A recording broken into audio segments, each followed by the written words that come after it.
If I can have your attention here in the Media Center, we'll continue on with today's NASCAR Xfinity Series media availability in advance of tomorrow night's 17th annual Coca-Cola Firecracker 250 here at Daytona International Speedway.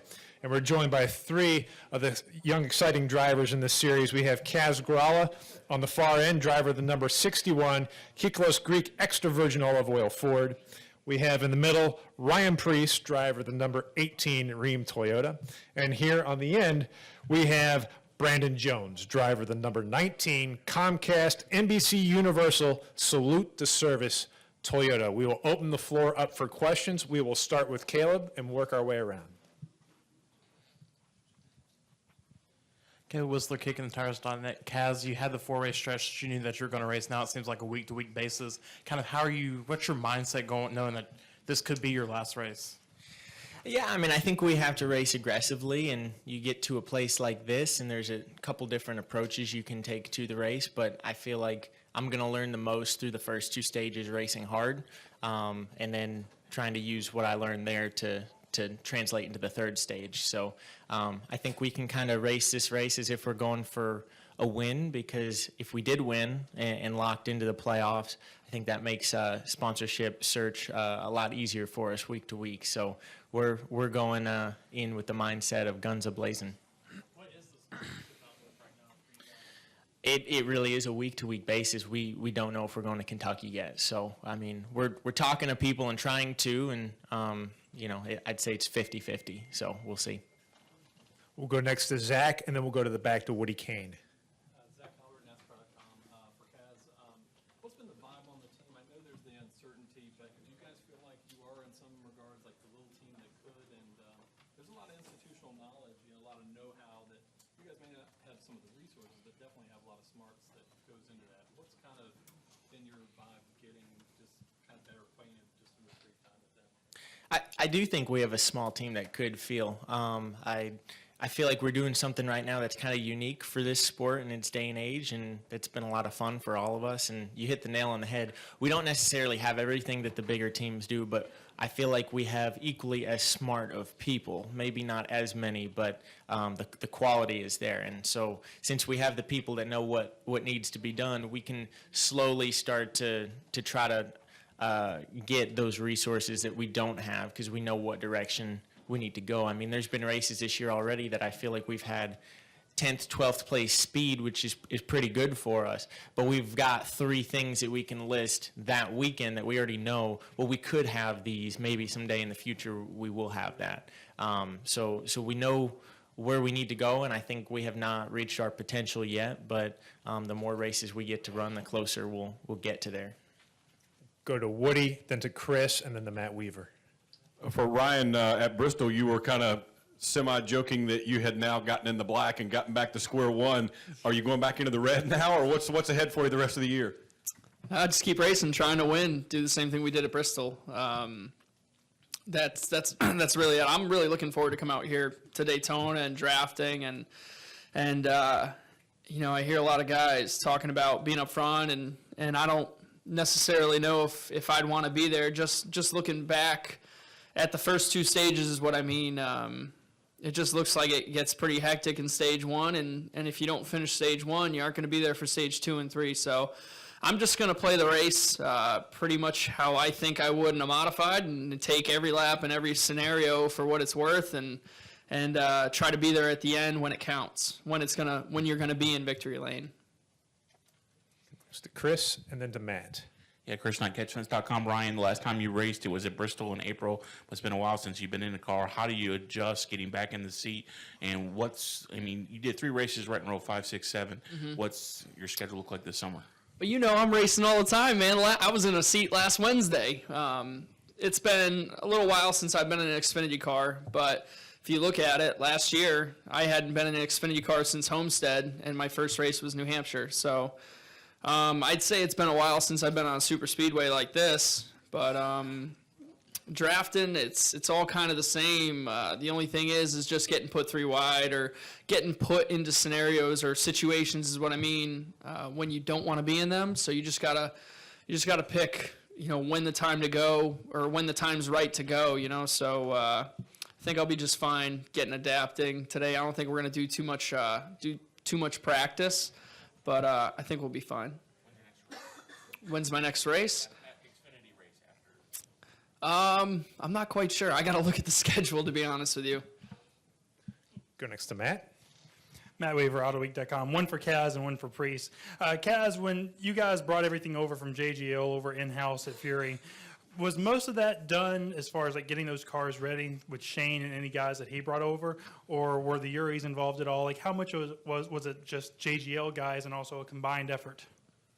Well, it was a lot of JGL guys, but our Fury guys really helped out at the shop early on to get the program running. Now, of course, a lot of them have had to go back to focusing more on the chassis building and what they actually do for business, because we're basically just in their way, taking up room in the shop. They have to keep running the business the way that it needs to go. So a lot of them are focusing on that now, but Tony's here this weekend, and he helped us out a little bit with his super speedway knowledge, which he has extensive amounts of. So hopefully that will bode well for us.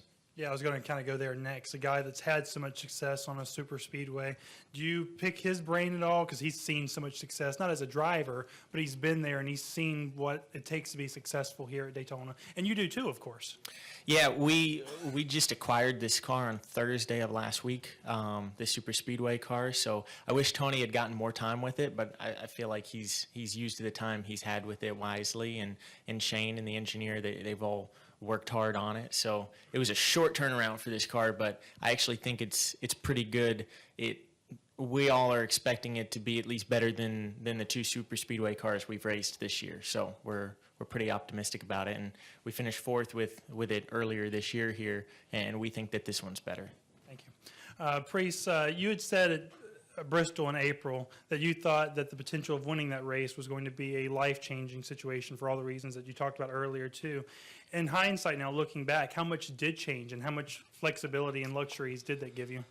Well, I built a race car with the Dash for Cash, and it got me to where I don't owe people any money anymore. That was a huge part of when I went into New Hampshire, going into debt and not knowing if I could pay people back, or well, hoping. I didn't say, well, I'm not going to pay you guys back. You know what I mean? I knew I had to go out. I had to run as good as I possibly did, or good as you possibly can, which, let's be honest, is winning. You have to win. So life-changing, I was just saying to my wife this morning, look where we were a year ago. What was our future? You know what I mean? And I still live in my condo. I still live in Connecticut, but I'd say there's just a lot more possibilities than there was a year ago, and I'm sitting here at Daytona right now in a JGR car, which is something that I would dream to be doing. So I'm living the short track dream and just going to keep on trying to win, to solidify myself being here. You should have let Bonsignor drive your car at Seekonk. Yeah. Well, that car was ready for Riverhead on Saturday. So going from 2.5 miles to a quarter mile in a day or actually less than 12 hours, is going to be fun. Yep. Al?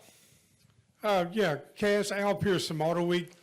You've won here before, and you had a great start to your season in February, but there was a time early in the spring when you were basically week to week.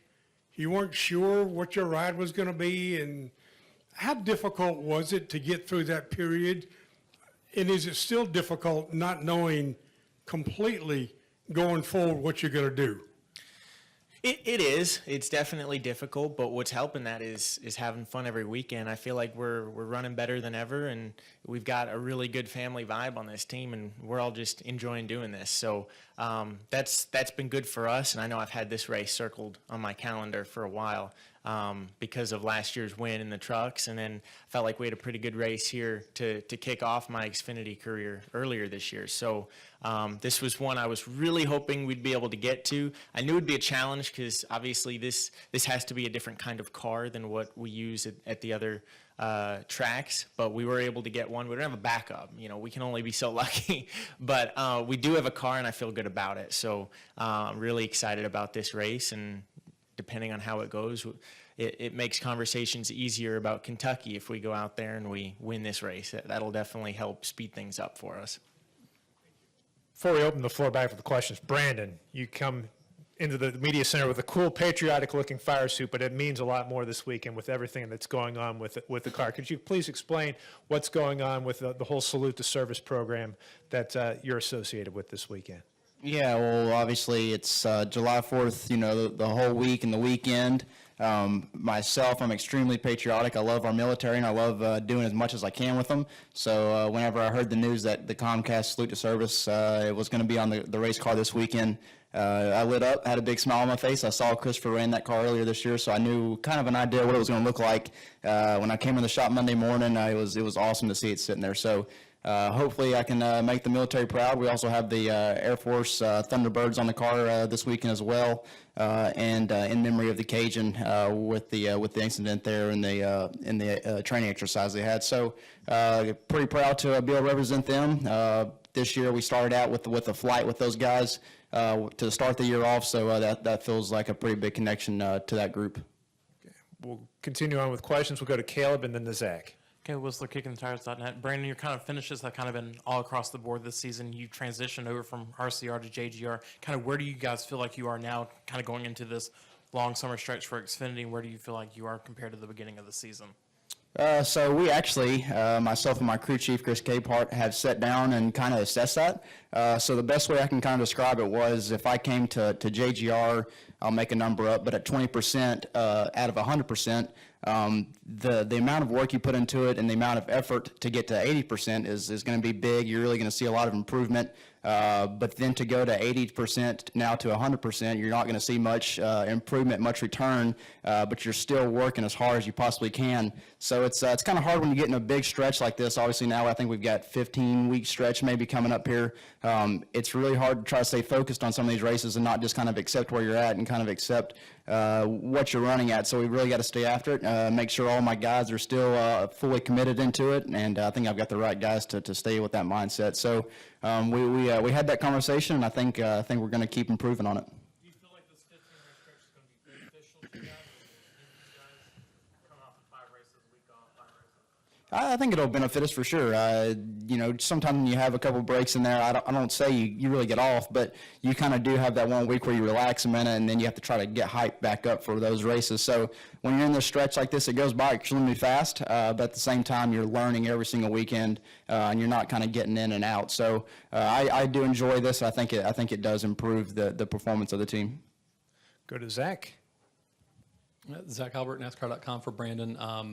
Last restrictor plate race out for you guys, second place at Talladega and a pretty narrow finish. Do you like this type of racing? I know you have a pole along the line in your career, but do you kind of like this, or do you kind of dread it a little bit too? I've been on both ends of the fence on these races. Like you mentioned, I've had a pole. I've been really close to winning a couple of these in the Truck Series and Xfinity, and I've also been in the biggest one possible, at Daytona. So I've been on the both ends of the stick. I do enjoy it, though. I do enjoy the game that's kind of played throughout the entire day on the plate tracks, and where to kind of position yourself throughout the whole day and the strategy behind it all. There's a lot of stuff that we've been going over at JGR right now on drafting and the study of it, and really how to do it effectively. So I'm still learning a lot. There's a lot to learn. There's a lot to figure out once you do take the lead and how you balance that lead. So I'm still not there 100% on how to race these tracks, but I do enjoy coming to them, and I know it's just about anyone's game once we get out there. So that's another reason that I really enjoy coming here. Well, gentlemen, thanks for taking the time to join us today. Good luck tomorrow night. Thanks.